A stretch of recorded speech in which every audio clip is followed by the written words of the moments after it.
Ngayong linggo ng gabi sa programang Kapuso Mo Jessica Soho, ang malapendant na hango sa imahen ng Santo Niñong Hubad na pinaniniwalaan nagdadala daw di umano ng swerte.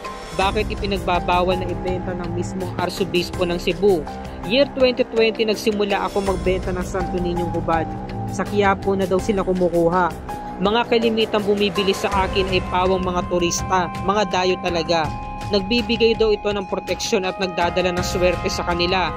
Wala siyang orasyon o dasal, depende yun sa mga bumibili. Ako naniniwala ako sa swerte na dala ng Santo Niñong Hubad. Lumago yung negosyo namin. Hindi kami kalimitan kami nagkakasakit. Para sa akin, kung ipinagbabawal siya, wala na ako magagawa doon. Hindi na po ako magtitinda kasi ipinagbabawal na siya. Ito ang mga ikinuwento ni Ney. Dati nagbebenta at naniniwala sa swerteng dulot ng Santo Niñong Hubad. At ito pa ang isang istorya. 2014 ako nag-umpisa magbenta. Hindi naman ginagamit sa kasamaan.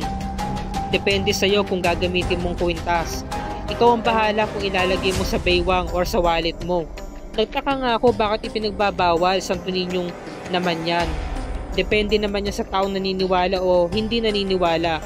Basta magdasal tayo, maniniwala tayo sa swerte. Pero pag hindi tayo magdasal, hindi tayo umano ng Panginoon.